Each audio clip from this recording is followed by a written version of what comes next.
O te fifia lava Samoa lo watunu pele.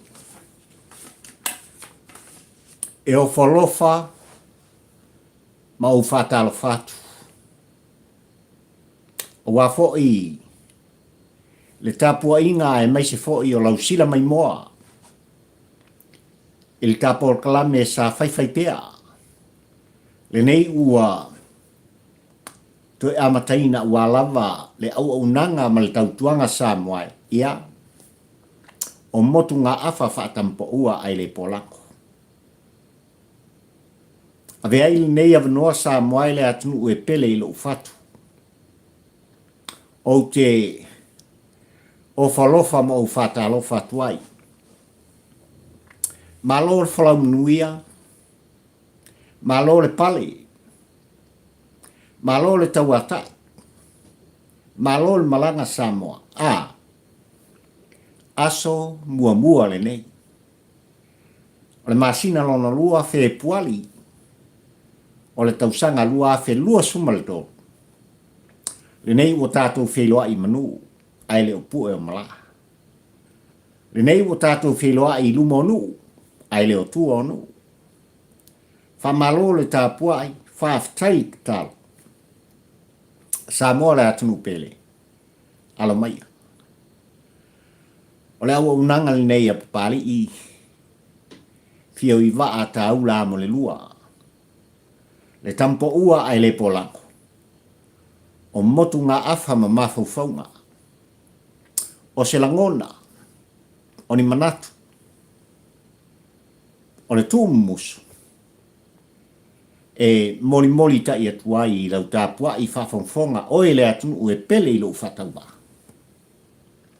Mea sa tutupu o atutupu. Ma mea o le afa pēnā. O na foli mai.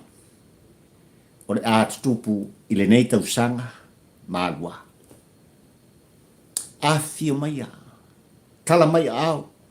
Maliu mai, susu mai. Le pa ia oe sa mau poto i maota nei.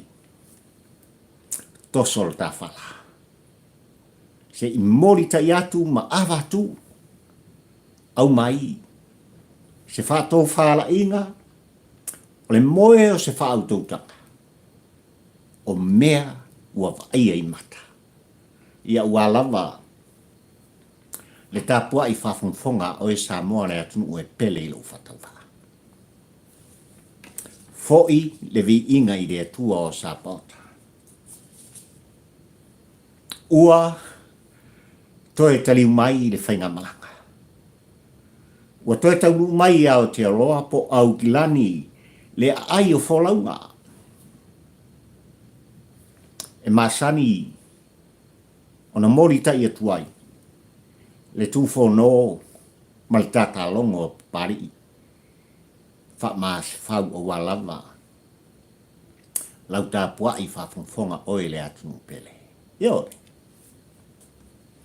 Pa mai lau tuo le launga pari il tampo ua ai le polango Samoa e. Ile nei te aulingo lua o ta maftanga malta por kalame fai pea. Le anga le upu tautino. Ua wa ai e mata. Ua iai le whaalongo. Le sāwalinga ma le asanga ma le sāilinga. A walau tā pua i whawhongwhonga Samoa a o iai whanua. Le tofi o oe ma pali i kampo ua ai le polango mai le atua o Sapota. Le atunu ue pele ia i tāwha. O Samoa, le penina o le West Pasifika. Awha mai rau tū o le launga pari i. Ma motu ngā awha whaatampo ua ai le polangu ua autu wai. Ma whauwhaunga ua lava le tāpua i whawhongwhonga o e Samoa le atunu ue pele i lo whatawa. O le upu tautino o lo ola pea. Fatu le la au na tutoe tu da epa male hero pipi. I tutonu o le dātu. Te meia.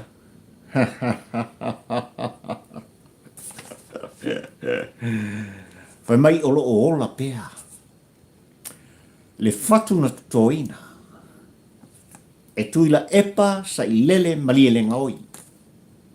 Male hero pipi I le fase fulu tau sanga. No lato teita I ai ta whainga malo lua sumal tolu tau sanga ntula I mai tuila epa. E ta I tai uta tunu u Samoa. Olo ola pea. Fatu le la. No latu toina. Ole aunga leo au te ma ole au tū le Samoa. O mawhauwhaunga ma le launga papali I li tampo ua ai le polango. E moli tai e tuai le au te lenga. O le maitau, o le vaba ai. O le sāwalinga o le tū fisili. Ie sa whapena. O no mātou mafuta ma wheiloai. I whanua I tāpua inga. Alo tātunu ue pele I a te oe. Pele I a pari I le tampo ua ai le polango. O le ao I ai le ao te lenga. Ma le atoanga Samoai. O le autu o le launga papali. I le te aulingo lua o le tā mafutanga. Aia vera. Le nei avanoa Samoai ma lau tāpua I whafunfonga. E moli ta I tuai mai ta ele o lo fatu. Le anganga o le whaafitai. Le whaamalo. I lau tāpua inga sa e pō ai le whala mai ula I ula. Sa e tu I muli papanga Samoai. Ma le lua vai aso sa auto e se ai mao te aroa, anga I atu le tātunu pele o Samoa. E ma eu le ano noai. O auto langona whaalia. O lo auto finangalo sa whapena o na tuina mai.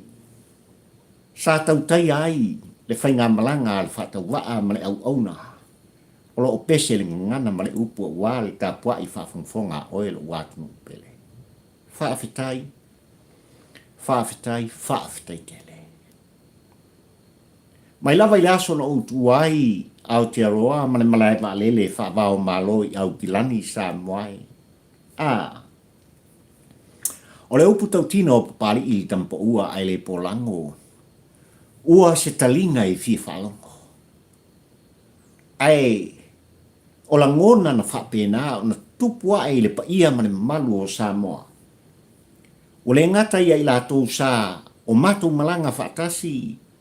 Ai mai se fo I o le paia ma le malu o Samoa I Aotearoa nei sa whapena o na malanga atu. I le malai balele whaama malo Ki au ki lani Samoa e lātou te whaatoa. I le paia ma le malu o Samoa o toi fo I whanua ma malanga lu tātou. Whaafitai tele I le whaala e au. O la au tautu musu. O autou fina ngalo o moli te mai. Papali ia manuia le whainga malanga. Papali ia tā whetoto o wala. Papali I pupula o mata. Na o I luma o le atua le nganga o le whaafitai ma le whaamalo. Saboa manau tāpua inga. Mai au kilani fiti I la umalanga nga I Samoa. Na o manatu I lo whatau waa. Malo vai. Malo whaavare vale atu lo whaafongfonga anga Samoa. Ai uoni ufi e tutupu I tino. La ngona o le whatau waa. I le paia ma le mamalu o Samoa. O e sa whai maranga mai. Maanga I atu, mamalolo I fiti e whatani mai le waa sa o malanga tuai mātou te malanga whatasi I Samoa. O e sa malanga mai I le malo tele o Amerika. Mai si tu o le kilope. Na mātou wheilo ai, I le fusi o le whiaso. Na mātou wheilo ai I le whamalo ma le nganga o le whaaftai. O ai ea le tangata wou tau manatu ane ai. Fo I le vi inga, I le atua o Sapota. A wā o ia e ou le vi inga. Whaaftai tele. E whapena lo tau nuu I whanua. Na o walu malo I oe malo talitonu Samoa malo tāpua e ngā. E ta I ala le atua I lo whatawha. E ta I mua I ova I lo whatawha. E muli muli tai. Le ta mao I le langi. I lo whatawha. Mafua isa. E pele I a tea u lau tāpua I nofo Samoa. E pele I a tea u lau tāpua I ngā sa e poa I le whala mai ula le ula. Ia o fo I mai masanapia. E tufa atu. A walawa. Le tāpol kalame whai pia. I le vai aso, ma le vai aso. Ai mai se ole nei ua tā fisil whai. I ngā ngaru ole ea. Wa e tanga I mai e wha fonga mai. Ai tala no atu pali. I le upu manangungana. O le fatu upu ma le fatu ngana I mea ua mai e inata. E moli tai tuai la ngona I la ufu.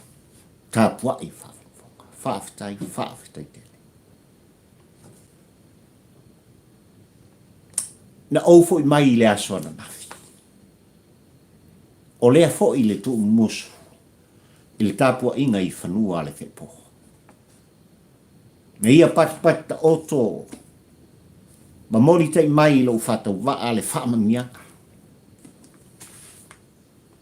Ina ia sao mauli. Le whainga malanga ina ia tau nuu mai. I sio ainga I tutonu ao te orone. Leo e sila mai. Wa e tanga I mai sa moai le atunu pele. Mane aamatanga. O ngaru en whai. Ina ia atoa. Se au nanga mas tautuanga. A walau sila mai moa malau sila whaponga. Aile mwhai ona whaangaloina I a te au se uainga I Samoa. Ina ua o tau nuu. Oka. E ma eu le fio tau sanga na bala. Ona o tūlanga pe ona lutia I puava. Le whainga malanga o Samoa mala ufata waa ona. O whaamai whaai nātura. Wa a fiai le soifuanga o le laulangi atua. Le COVID-19 fumreifa. Whaafitai tele. Ai momoli le anganga o le whaafitai ma le whaatau waa o pali I nei o mātua I Samoa. Talo whai. E whaingo fie le whaatalo wha. Ai whainga tā.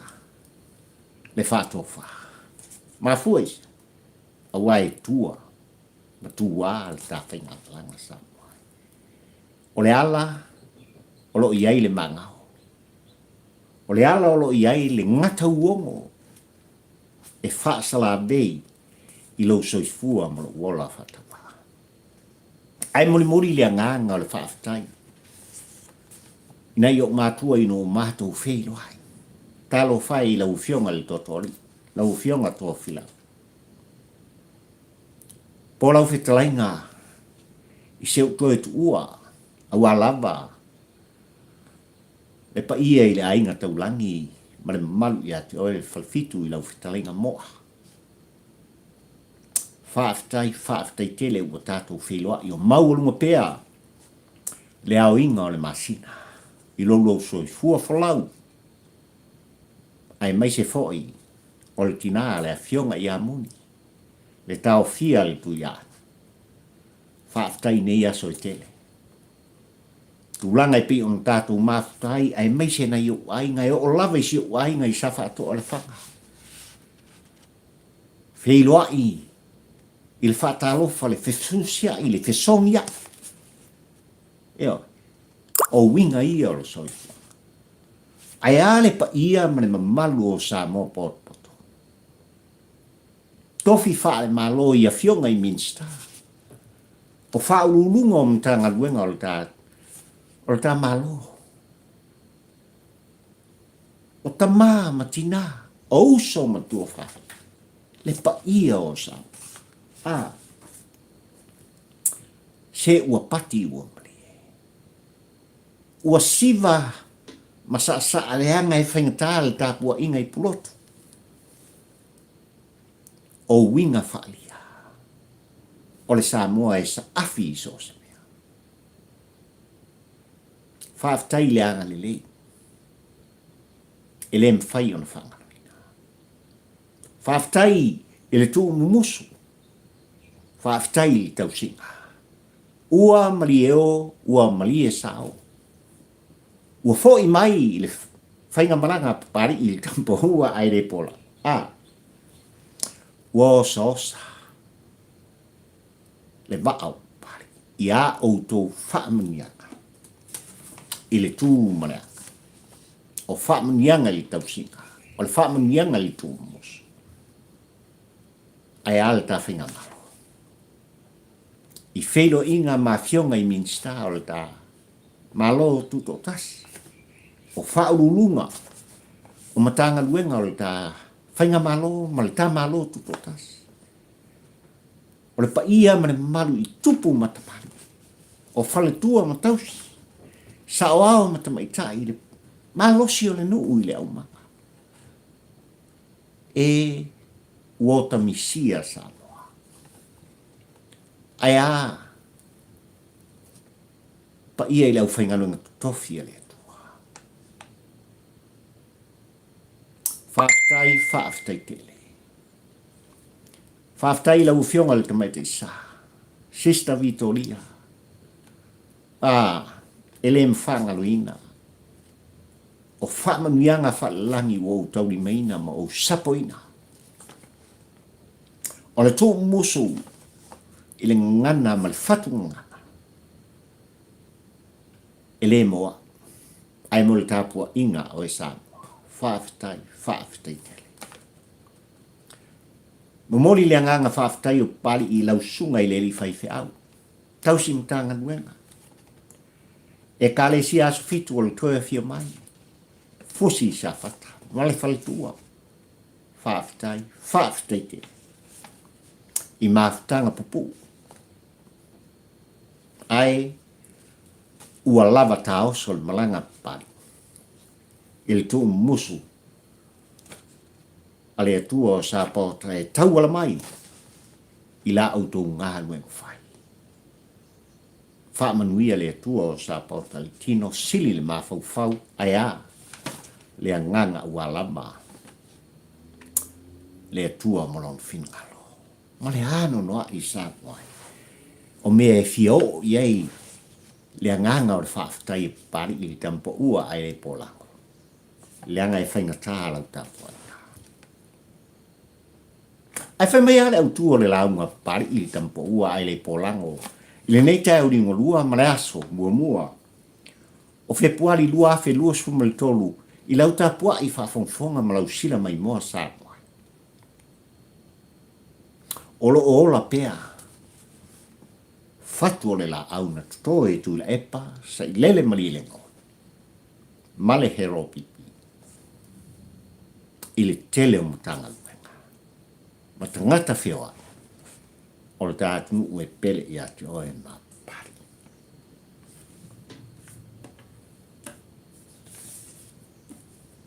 O le asei whai se whamtalanga pari i le au te lenga le malanga. Awala o tāpua i whafonfonga sa moe ma le au tuo le launga. Ina ia mori ta i atuai le ano fale ma le whiau o le launga pari i awala o tāpua i whafonfonga. O le upu tau tino o le tāpor kalame sa moe. O lo o iai pea le titania o lo tutu whatasi ma le saitu. O lo o la pea fatu le la auna tuto e tu le epa i nisi o matanga duenga. O le tamalo tutu tasi. O nisi o lo whapena o na ieli to finga whaurulunga po CEO. O nisi o lo ieli to finga o i la tau e langolang sua i le whaurulunga po le ACEO. O le mai tau le apapali i le tampo ua ai le polango ai o te pui pui matanga duenga. Ma le tau leia le tawhaika malo sa moe. Ai na sulu fai, na ou sofa, na ou sa valia. Se yo mata matilitilo matu fisili. Ua masani sa moa ilingana male upu. Siau mea sia chief. Ona fatu a mawhai lea. Ona tatala mai le whai tutoa. Ona fatu a mawhai lea sa moa e malau tāpua i whawhongfonga i whawho mai o sa moa. Ona e aia ni fōringa mawhawhonga. Siau mea sia chief. O le tau. Ai e le tau ngofi. O le vainga lea pari i tampa ua ai le polango sa au manatu. Ai le whea ngai ngatuai. E le toe vai ai vai tau le nei. O le soifuanga. Ma le asanga ta ua sa moa. I tutonu o le tātu. A whai o tutoi tu manatu sa moa i le tasiva i vasuma luanga i tasiva i vasuma le whaino. Tūnai mai. Le hero pipi ma le taita ina i tono le tātu. E le i titi le lipoti. Ma le sa i li ringa o le sa bea ma wha mua. Tūla i mai matangiolo ma bea. Ma sua tu sili le tātu nuu. Le sunga i a sua. A tio. Rimoni a tio. E ese le lipoti. E matautia fo i lea tamali i o le tātu nuu. I le moni o le alofa. Le moni o le fatu. Ta real Samoan blood. Na ia tu ina tuai le lipoti i lana fionga il palmia i nava i tau. Ai mai se, o minsta o le kāpeneta, ma le whainga malo o le hero pipi. E matautia ko mea i e whai. Se wau kou whao ngā se kupera. Samoa manau tāpoi. Olo o mata pea le la. Olo o ola pea. Tūlanga vai o le lipoti. Ma le tau mawhai ngā lea tamari i o le tātu. E o mai le tau ni motua. Le fatu lea. Le fatu lea na tutoe le heropipi. Le fatu lea na tutoe tu la epa. Le fatu lea na tutoe to filau eti al sama. Manisi.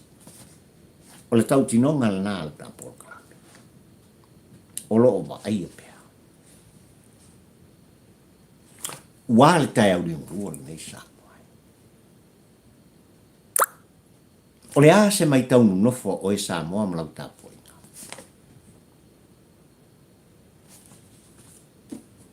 E le ititi mea o lo tu alanga i tu lai pā. Ua mae a le tu la fona. Ua wha mawina le tula fono ma au lape le tula fono. E tā ofi ai. E wha asai. E tapu ai.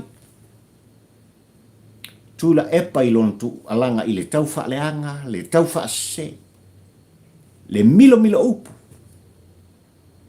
Ai tau tuli pea.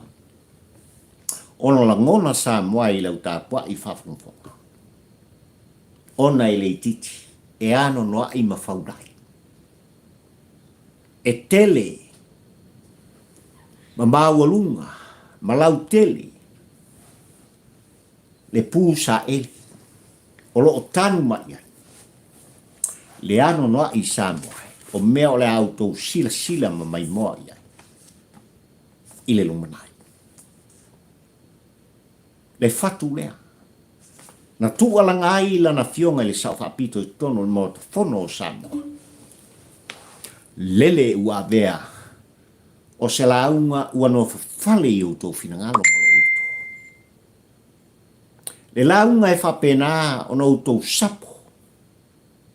Ai te umau e papali i le tampo ua ai le polango i lona fatu. E a le la aunga.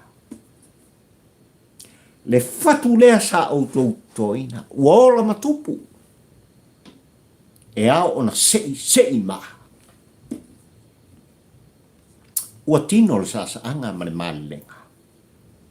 ala fionga le sa fapito le ulua i tausala ua vea mpale mia o le tātunu Samoa. Ua tino.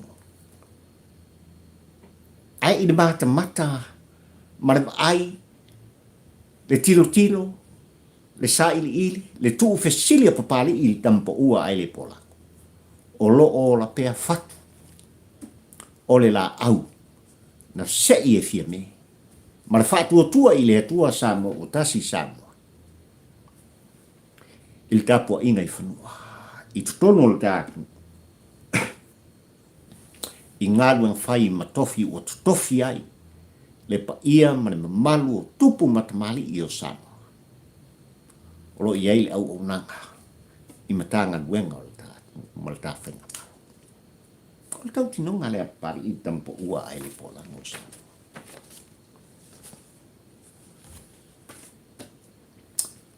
Wau tau whaafonga ma au idoa. I nei vai asa Samoa e tūlanga ua wai luma o le whaamasnonga. Le nau nau ta inga o tuila epa e mai se foi o le whailau tusi o le vaenga e pui ai a tau tangata le whetalainga i ale al pule rimoni. O le sui mai whale ata le tolu ai mai se o le whaipule mai le tu malo whaalal whanga o le pa. Tuila epa ma le pule. E anga i atu ono tūlanga ua whaate e sinai i la ua mai le mota whono o Samoa. Lua tau sanga. O le are to tele i ese whaamtalanga pari i tampo ua ai le polang o le anga ua no foilu lau tāpua i whawhongwhonga Samoa. Alu tu fsilia pari i le nei tāu li ngolua o le tā mafutanga. Ua lava lau tāpua i whawhongwhonga le tu fsili le mata ma le vaai.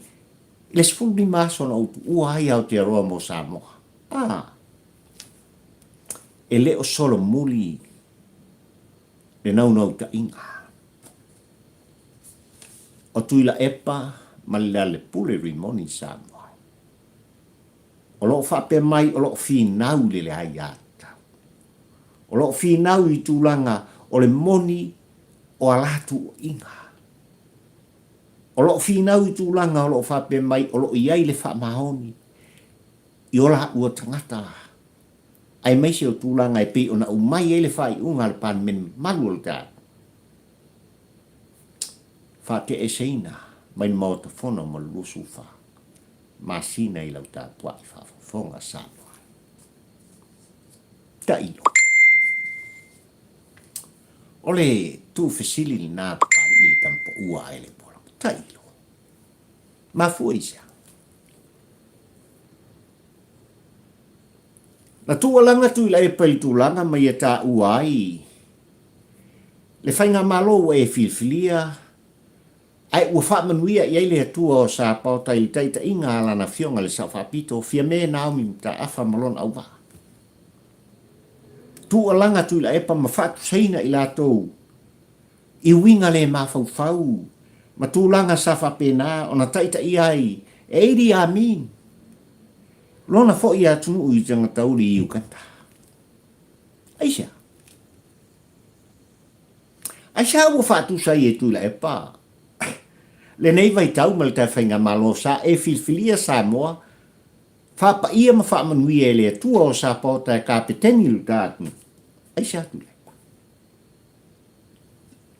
Ile mata pali i malsa i linga. Ua toe tala noa tu ila epa sa i lele manile ngoi. I lona wha nau te inga. O lana moe mitinga. Ina ia taita ia Samoa. I winga whaami. I pule anga whaami. Ole matau tia na ole matmata pari i tampo ua ai le polako. Ma ole tau tinonga fo i ngā le tā polkalame Samoa e tu usao i lau tā pua i whawhongwhonga. Ile mata male tilitili. I mea o loo tutupu, ma ua tutupu. I lo tātu pele o Samoa le penina o le Pasifika. ai nā. Le whiwhiringa Samoa i le tō whale moe. Le whautautanga. I tupu matamali. O tapa au o ainga whawhale polu. O whale tua matausia o lawe le pa ia o lau whaingalung tofi a le atua i le ainga sālebi. O lato māsiofo whale laki.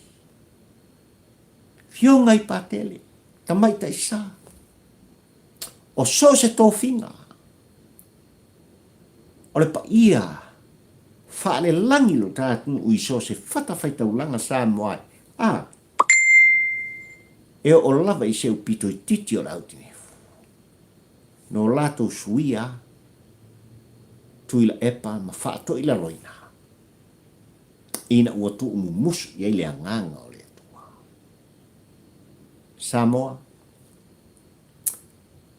Enough is enough. Fast food to sanga. Ua to ila popo tu la pa. Ai ua tu la mai. Le whainga malona e filfilia Samoa. E tau ave le mamalu o Samoa. Ma tau tua oe Samoa le atu. Nei mo atai au maselu manai. O le lalu baoa o le tātu. Io. A whai o te talanoa i tūlanga ua tōwhi ai e lana fionga le whongwhetalai ma le maota whono o Samoa. Lana fionga i le li whaipule o ano ama le lua le fionga i a whontoe la wofo. E a bea mataitai o le i tuangai. I tutonu le maota whono o Samoa. Ole tō wha mao. E tō whālofa le nā. Ma fua isa. Le angolo o manino le maota Samoa e manuta pua i whawhongwhonga. Olo ola pea fatu sa to ulusolo. Le la auna tuto ma le taita inga atu i lepa. I tutonu o le dātu. Ole upu tau tino le nā. Ai mai in leita e uli vanua o le tā maftanga ma lau tā pua i whawhongwhonga Samoa e tauia ina molitai. Se la ngona o le tu muso pari i le tampo ua ai le polango ai o se finangalo lea o e Samoa pot. Fono toe la uofo. O le taimi ma le bala auina e ese le tā. Ua manino le sila a Samoa. Ua manino le tapua i ngā Samoa o lesi toi utai. I le maota whono o Samoa. Le anga o whainga malo. I lalo o le pūlenga Britania e meisi o tūlanga whaate mkalasi Samoa. E mana umia. Se vae ngā lātou te angaia. Se whainga malo e tūla i mai le foi. Lea ua tutofi. Langa ele talia e taitai o le tātu nuu. Ai maisi o lau tā pua i whawhongwhonga o lava i leo whaingalung tutofi a lea tua. Nisi e munga mai tua. O lea leu pinga. Ai siala. O lo tu mau pia tu la e pa vea o i o le taitai o le hero pipi le vaenga wha. Ai o le hero pipi tonu le mota whono o Samoa, ma le vaenga la tu tia ngai le whainga malo o lo tu le mai e taita ia e lana fionga le sauwhapito fia me na au miuta afa malon au wa. Le ainga kāpineta le whātua i le atua Samoa utas. Fontoi la wofo. O lo taimile nei. O lo taimile nei. Ia. O lo tu taimile nei. Tau te tūlai ai. E ngā ruru e whatas. E mori tai mai o tō whingalo. Ni o tō langona i tūlanga e whapena. O na tū inatu le whainga malo o whilwhiria. I le palimia ma ai ngā kāpineta malona aua. Aua lava. Le lumana i o Samoa. au a le lumana'i o Samoa. O loutou taimi lenei. Aina o ka ua tūlanga i pe ona iei nisi o mtanga duenga Samoa e ua o tau whaafonga ma o iroha. Ua whaate e seina. Le CEO ma le ACEO o le taita inga o le pūlenga ai mese fo i o le e fesoasoani i Atea. Tanga duenga i pe ona iei business i mtulanga mga ruenga whai ma le hanga i mai o le pa ia ma le malu o Samoa e ngā lue i ngā ruenga whawhaite. Siau mea sia tefu. Le eli neina, eli ai la tōu i tutongo o lea matanga duenga. Ele fo. Ele fo, ma o le tau tinonga pali ina ua tau nuu i lea fo i matanga duenga i Samoa. O le whenga inga tuai lava. Ile tilo tilo, ma le matamata, o le ngangana ma le upu. A ia fo i tangata Samoa. Lea ua umai i tali. Olo iai nisi o matanga luenga e muri mai. E o iai se whakmatalanga pali. Lea ngai nga i lumo o ta Paul Kalame. Ma le lisi ke lea pari ina fo i mai ma le malanga. A wala o ta pua i whakmafonga. Ai mumori lea nganga o le whakmatai le whakmalo. Ia fionga i minista no latu talia lo whatu wha whiloa. Tala noa. I le tū whesili i mata upu e fia malam lama i ai le Paul Kalame Samoa ai a o nisi foi o mata upu patino i lo whatau wha. Se ua whamalo whaafitai. I le maitau o mata. Le whaalongo o talinga. Ua longo i tino matangi lele. Wale ngata i lo whatau wha Samoa ai o le pa ia ma le mamalu o Samoa. O se wa inga ese lea i mata o papali i tampa ua ai le polang. Ese mai no fo inga ua tuna i atu. E tau fua se la. E tau fatu se whaamatalaka. E tau sue se apanoa. Ai i nei whainga malanga Samoa ai malau tā pua i whaafonga e mori mori ai lea nganga o le whaafutang. O papari i le nei thio i waa tau la mo le lua ma le tā Paul Kalame whaatampo ua ai le pola. I a fionga i minsta no mātou whilo. A fionga i whaarulunga o mtanga. I lato u whapena o na lato tūla i mai matangiolo. E ngā lulua i le moni ma le whaamao. E a tia i rutatu. Se ua whaamalo wha. Ai le au te lenga o le whainga malanga Samoa. What a beautiful Samoa. Beautiful Samoa. E leo mativa Samoa. E matautia le nei vai tau le anga le lei o le atua Samoa. E umatu le fuata so so mai le fuata ulu. Ua pula esi. Ua sa sama whasolo atoa, tafa tafa, o maota malawa o ainga lu tātnu. I whala, o esi, o so se tūlanga i le mai tau o pari i le tampo ua ai le pola. E leo matiwa, e leo fia ai. E tā ua o lo tofi. Le whaasina manga, o ele ele, o tā whanua. Na mai ele atua o sapota. E matatia. I le wheo inga i ala tele Samoa e ma le mori mau o pari i le tampo ua ai le polang e mori mori ai le anganga o le whaamalo ma le whaafitai. I le afionga le minsta o le fo imtanga luenga o ala tele o le tātu. So le, e matautia le mana. Ai sea le pa ia ma le malu o Samoa e sona whewa i ai ma sona wha sao sao ai. A latu ta avale le tātu. O le mafu anga lea o le lapea. O le mafu anga lea o le whano ai. O soifua o le tātu. E sawa vali lata i al tele o le tātu nuu Samoa. O le le whao ngā tatau o le common sense. O le le whao ngā tatau o le whai ai. Ia te outou ave ta vale. O lo whaafoina.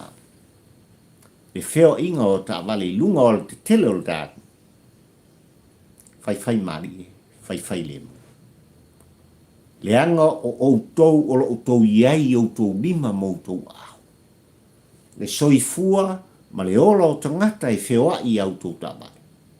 Ai ale pa ia o Samoa o lo savu. Ai whai mai le mau to ina malo matua. No mātou wheloa i mo mātou tali e Samoa. Ina ua o fisilingi e i tūlanga. O lo whapena, o na tangi e pēa, tuila e pasa i lele mani le ngoi, le whaipule mai le pā. I ona la ngona mo na mafufunga. Ai whai mai tala le sitoi. Pari. Talo whai. O le mātana na ale tamaititi. Ua ilo vea. Ua ilo vea. Whai mai lātou sā manatu. Ai e poto tuila e pā. Whai mai lātou sā manatu o tuila e pā stangata ha o oina. Whai mai lātou sā manatu o tuila e pā. O se taitai na ave i eil wha mianga le atua. Ai ua o lātou tali i o lātou langona. Tau tei o le atu sa filoa i mapare i le tampo ua ai le pola. Talo whai. Ua ilo vea. O le matanana ale tamaititi. O le whaana nau ale tamaititi. I le susu ma le mele. Na ia ta fili sau noa. I le malosio o e sanoa. O upuna. Ele o se tala papa. Ai o le tu musu o to ina maloma. Ai na mori ta iai. Lo latu wa nganga whaaftai. I le nei vai tau maltula i mai. O le whainga malo e whiwhilia sa moa. Le whaatu tua i le atua sa mo utasi. E ala i se leni o latu tau ni meina. Ia lato pensiona. Ai o le whainga malo o tule mai. Ua wha malo ta mama tina o le atu. Ai o le tu musu o pari i e valua sia ia o le lao. Koe whao popo sesi limas fu, wha tau selang. Ai li tai uni. E a toa i ai le tau sanga. O le patipatia. O le ono se fulu tau sanga. O le tamalotu potasi.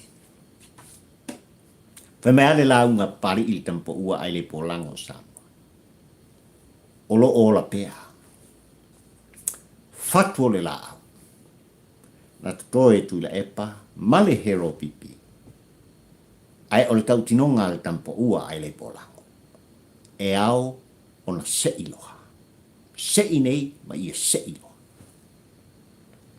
Ie o loo vea mwha urulunga o mtanga luenga lo ta malo, o e o loo whapena o na whesoa soani atu iai. I nisi o mtanga luenga lo ta malo. E o lava i le ofisa o leo leo. Se inei ma ia se iloha. E ao on tape. Leanga i mana o mia e Samoa poto. I lana tāpua inga e maise o le aitau malele al Samoa i fafo mai. E malanga atu i Samoa. Samoa filemu. Se Samoa matango fie. E pei ona ba aia i mata. Le nei vai tau o lo soifuanga.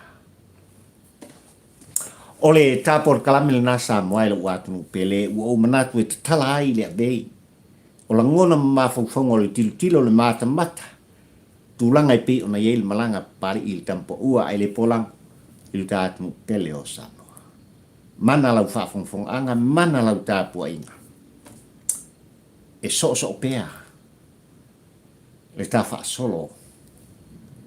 I le spuli maso no utu ua i au te aroha. anga i atu i Samoa.